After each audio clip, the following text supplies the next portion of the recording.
শ্ৰদ্ধা জ্ঞাপন কৰিছোঁ। আজি কিছুদিনৰ পৰা আমাৰ অলৈফি ৰকাছ ইউনিয়নৰ আৰু ব্যক্তিগতভাৱে কেইজনমান বিষয়ববীয়াৰ ওপৰত যি অভিযোগ উত্থাপিত হৈ আছে সেই সংক্ৰান্তত আমি আচলতে স্পষ্টীকৰণ দিবলৈ আজি সংবাদমেলখনি আয়োজন কৰা হৈছে।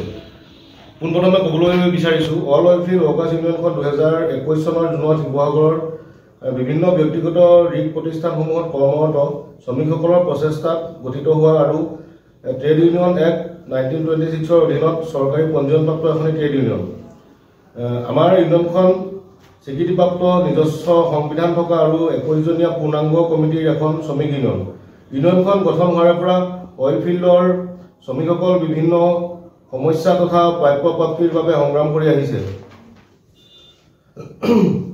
প্ৰায় 12 দিনমানৰ পূৰ্বে ভটিয়াপাৰা অঞ্চলত যি দুৰ্ভাগ্যজনকভাৱে ব্লুআউট ঘটনা সংঘটিত হয় আৰু আজি পৰ্যন্ত হৈ আছে, এই ঘটনাৰ আৰম্ভ লৈ একাংশ তৃতীয় পক্ষই বিভিন্ন মহলক বিভিন্ন মিছা অভিযোগ মিছা অপবাদ প্ৰদান কৰি আমাক যি ৰাজহুৱাভাৱে জনমানসত সেৱা প্ৰতিপন্ন কৰিব বিচাৰিছে, সেই সমূহ অভিযোগ আমি সকলোৱে একমুখে নাকচ কৰিছোঁ।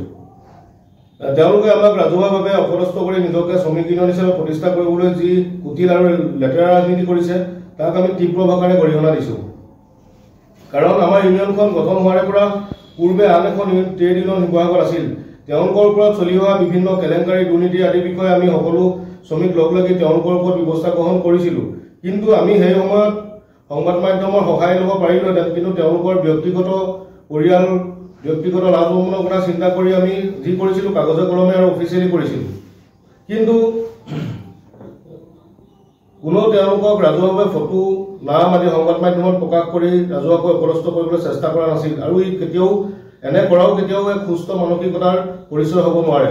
কিন্তু বৰ্তমান সময়ত সেই তেওঁলোকে আহি আকৌ নতুন ইউনিয়ন গঠন কৰাৰ মানসেৰে যি কুটিল চক্ৰান্ত কৰি আমাৰ ট্ৰেড ইউনিয়নখনক জনমানসত সেৱা প্ৰতিপন্ন কৰি নানান মিছা অভিযোগেৰে আশ্ৰয় লৈছে, তাত আমি অত্যন্ত দুখ প্ৰকাশ কৰিছোঁ।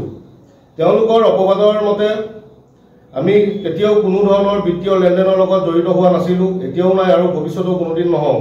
আমি সদায় শ্ৰমিকসকলৰ পক্ষত থিয় হৈ আছোঁ আৰু ভৱিষ্যতেও সদায় থিয় হৈ থাকিম।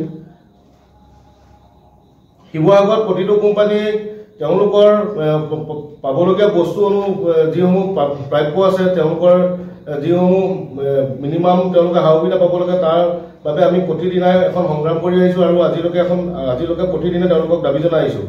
আমি এটা কথা জনাব বিচাৰোঁ যে এই অপবাদৰ সুযোগ গ্ৰহণ কৰি আমাৰে নিজৰে কিছুমান ককাই ভাই আজি কিছুদিনৰ পৰা আমাক যি মানসিকভাৱে আতিহত্যা চলাই আহিছে, তেওঁলোকক আমি প্ৰশ্ন কৰিছোঁ যে আমাৰ ভুল ক'ত? আমিওতো অসমীয়া হয়, আমি কি অসম আৰু অসমীয়াৰ বাবে কাম কৰা নাই নেকি? আমিওতো জাতীয়বাদ কৰি আছোঁ কৰ্ম সংস্কৃতিৰ যোগেদি। কিয় আপোনালোকে আমাক ৰাজহুৱাভাৱে জীয়াই থকাৰ পথসমূহ স্তব্ধ কৰিব বিচাৰিছে? দীৰ্ঘদিনৰ পৰা বোনাছ বন্ধ কৰি থোৱা শিৱসাগৰ অইল ফিল্ডত 2021 চনৰ পৰা সকলো কৰ্মচাৰী আজি তাৰিখলৈকে কণ্টিনিউভাৱে বোনাছ পাই আহিছে। প্ৰতি মাহৰ 10 তাৰিখৰ ভিতৰত তেওঁলোকে দৰমহাসমূহ পাই আহিছে। বিভিন্ন ফেষ্টিভ ছিজন উৎসৱ পাৰ্বণ থাকিলে আমি তেওঁলোকক দাবী জনাওঁ যে যেতিয়া যি মাহেকৰ 10 তাৰিখৰ আগৰ যিকোনো তাৰিখতো তেওঁলোকে সমূহ কৰ্মচাৰীকে দৰমহা প্ৰদান কৰিব লাগিব। সেইটো আমি বাধ্যতামূলকভাৱে তেওঁলোকক দাবী জনাই থৈছোঁ। আৰু আমাৰ ইউনিয়ন অফিচত এজন কম্পিউটাৰ কাম কৰিবলৈ আমি এজন স্থানীয় ফিজিকেলি হেণ্ডিকেপ ল'ৰাক আমি সকলোৱে মিলি টকা পইচা দি সহায় কৰি মাহেকীয়া এটা মজুৰি দি তেওঁলোকক আমি ইয়াত মাহেকীয়া হিচাপত পইচা দি কাম কৰিবলৈ সুবিধা প্ৰদান কৰি থৈছোঁ। যোৱা প্ৰায় 8 মাহমান ধৰি ONM কণ্টেক্টৰ প্ৰায় 20-25জনমান আমাৰ স্থানীয় খিলঞ্জীয়া দক্ষ শ্ৰমিক ঘৰতে বহি আছিলে। তেওঁলোকৰ পৰিয়াল চলাবলৈ বিভিন্ন অসুবিধা হৈছিলে, তেওঁলোকৰ পানী হাঁহ নচৰা অৱস্থা হৈছিলে। তেওঁলোক এই 8 মাহ 10 মাহ ধৰি শিৱসাগৰত দিগবিদিক হেৰুৱাই বিভিন্নজন ব্যক্তিৰ কাষলৈ গৈ সহায় বিচাৰি গৈছিল, কিন্তু সফল হোৱা নাছিল আৰু শেষত আমাৰ ওচৰলৈ আহিছিল তেওঁলোক।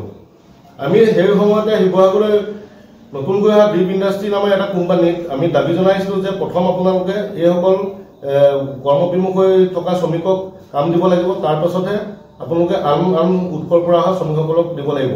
প্ৰথমতে তেওঁলোক মান্তি হোৱা নাছিল, কিন্তু আমি বিভিন্ন ধৰণে সংবাদ মাধ্যমৰ যোগে প্ৰেছ মিট দিলোঁ, বিভিন্ন প্ৰতিবাদ জনাই গণতান্ত্ৰিকভাৱে অৱশেষত তেওঁলোকে মান্তি হ'ল।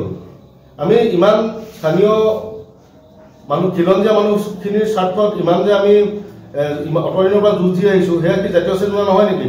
আজি তাৰিখত শিৱসাগৰত আমাৰ ইউনিয়নৰ দাবীত চৰকাৰী নিৰীক্ষতকৈ বেছিকৈ দৰমহা প্ৰদান কৰি আহিছে। যদি আপোনালোকে RTMI চাই নিশ্চিতভাৱে গম পাব।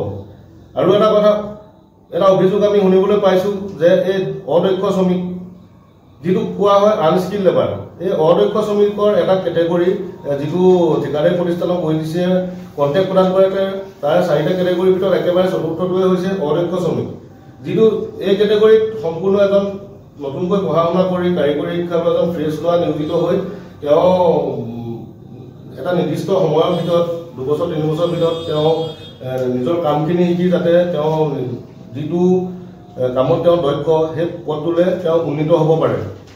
আৰু সেই অদক্ষ শ্ৰমিক মানে এইটো নহয় যে এটা ৰিগত কাম কৰা সকলো শ্ৰমিকে অদক্ষ, কাৰণ তেওঁলোকৰ নিজৰ অভিজ্ঞতা নাথাকিলে কেতিয়াও তেওঁ এই নিজস্ব কামটো কৰিব নোৱাৰে। কাৰণ এটা যিমান ডাঙৰ গ্ৰেজৰ মেকানিকেই হওক তেওঁ এই এটা প্ৰডাকশ্যন ইউনিটৰ মেকানিক হিচাপে তেওঁ কেতিয়াও কৰ্মৰত হ'ব নোৱাৰে। এখন ঘৰৰ আপোনাৰ যিমান ভাল ইলেক্ট্ৰিচিয়ান নহওক ঘৰত কাম কৰা তেওঁ এটা প্ৰডাকশ্যন ইউনিটৰ ইলেক্ট্ৰিচিয়ান হিচাপে কেতিয়াও তেওঁ একেদিনাই গৈ বা এমাহত কাম কৰি পেলাই কাম শিকি কেতিয়াও তেওঁ কৰ্মৰত হ'ব নোৱাৰে।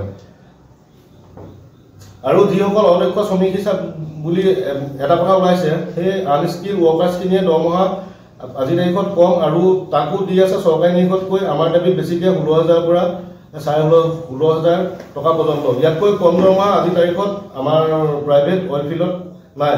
সদৌ আমাৰ ওপৰত তোলা সমূহ অভিযোগ আমি সম্পূৰ্ণৰূপে মিছা তথা ভিত্তিহীন বুলি আমি মন্তব্য আগবঢ়াইছোঁ আৰু ভগৱানৰ ওচৰত প্ৰাৰ্থনা জনাইছোঁ যে ভটিয়াপাৰত এই মুহূৰ্তত যি অনাকাংক্ষিত পৰিস্থিতি হৈ আছে, যি দুৰ্যোগ চলি আছে, সেয়া যেন সোনকালে নিৰ্মূল হয় আৰু জাতিগক্ষীয় ৰাইজসকলে যি প্ৰাপ্য পাব লাগে সোনকালে পায়।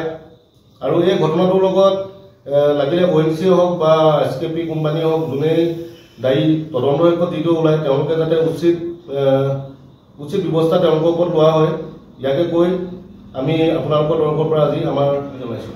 গতিকে আমি দেখি আছোঁ সামাজিক মাধ্যমত আৰু সংবাদ মাধ্যমত সভাপতি সম্পাদকে কিবা পইচাৰ লেনদেন বিনিময়ত আপোনালোকে নিয়োগ কৰা বুলি বা যুৱকক বা কৰ্মচাৰীক নিয়োগ কৰা বুলি সামাজিক মাধ্যমত আমি স্ক্ৰীনশ্বট কিছুমান ৰাজহুৱা দেখিছোঁ। সেই সন্দৰ্ভত আপোনালোকৰ স্থিতিটো স্পষ্ট কেনেকুৱা হ'ব? হয়, মোৰ ওপৰত তেওঁলোকে যিখিনি এলিগেশ্যন আনিছে যিজন দুষ্ট চক্ৰই, আৰু তেওঁলোকৰ যিখিনি মোৰ হাতত আহি পৰিছে তাৰে এটা আপোনালোকক মই উদাহৰণস্বৰূপে দেখাব পাৰোঁ। যিখন আছে মোৰ ওচৰত হোৱাটছআপৰ যিখন আছে স্ক্ৰীনশ্বট তেওঁলোকৰ হাতৰ পৰা মই পাইছোঁ, তাৰে এটা আপোনালোকে চাওক। এই বস্তুটো আৰিফ আহমেদ মই যিহেতু মোলৈ মেছেজ কৰিছে, ফাৰ্ষ্ট পইণ্ট আপোনালোকক মই ভুলকেইটা দেখাই দিছোঁ চাব। তেওঁলোকে যেতিয়া আপোনালোকে বা মোলৈ মেছেজ কৰিব, সেই মেছেজটো আহিব লাগে ইয়াত ৰাইট চাইডে, কিন্তু মেছেজটো আছে আপোনাৰ লেফ্ট চাইডে, প্ৰথম পইণ্ট। আৰু কি হয় এই বস্তুটো তেওঁলোকে ইমান এটা ঘৃণনীয় কাম কৰিছে আমাক, তেওঁলোকে এটা ফচাবৰ কাৰণে। ইয়াত আৰু এটা চাওক, ইয়াত চেলেৰিটোৰ কথা লৈ ইয়াত উল্লেখ কৰিছে 9,000 টকা চেলেৰি বা 6,000 টকা চেলেৰি যিটো কৰিছে তেওঁলোকে। আজি এইটো টাইমত 2025 চনত ইমান কম দৰমহাত কোনো এজন নাই দৰমহা পোৱা। আমাৰ ইয়াত যিমান আছে মিনিমাম ৱেজেছৰ মতে চব চলি আছে, একেবাৰে কম হিচাপে 16,000 আছে।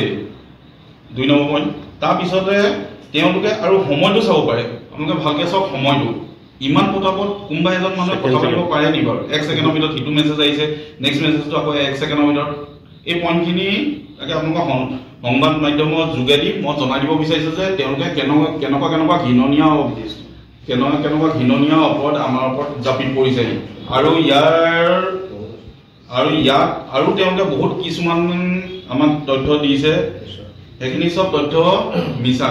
আৰু আমি দৰকাৰ হ'লে সময় অপেক্ষা হ'লে আমি আপোনালোকক সকলো বস্তু দাঙি ধৰিম আৰু তাৰ যি কৰিব লাগে আমি আইনৰ সহায় লৈ পেলাই তেওঁলোকক ব্যৱস্থা ল'ম আইনৰ যোগেদি। আৰু এটা আপোনালোক প্ৰশ্ন সুধিবলৈ আছে, এইটো গুৰুত্বপূৰ্ণ বিষয়। যিহেতু আপোনাৰ ফোন ৰেকৰ্ডিং বা কল ৰেকৰ্ডিং তেনেকুৱা ধৰণৰ সামাজিক মাধ্যমত কিবা ভাবুকি দিয়া বুলি তেওঁলোকৰ মানে আমাৰ একাংশ সামাজিক মাধ্যমত প্ৰকাশ মানে হৈছে। হয়, সেইদিনাখন আমি যিজন মানুহলৈ ফোন কৰিছিলোঁ সেইজনৰ কি হ'ল, ঘৰত তেওঁৰ মাকৰ গা ভাল নাছিলে, চিৰিয়াছ কণ্ডিশ্যনত আছিলে।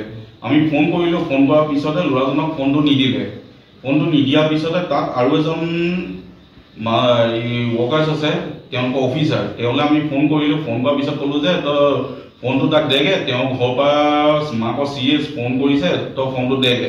সি কৈছে যে আমি সকলো মোবাইল লগত ৰাখি থৈছোঁ, আমি এতিয়া দিব নোৱাৰোঁ। মই যিহেতু নিজৰ মাকৰ যদি চিৰিয়াছ হৈছে তেনেকুৱা টাইমত যদি কিবা এটা হ'বলগীয়া হয়, সেই ল'ৰাজনৰ অন্তৰত কেনেকুৱা দুখ পাব।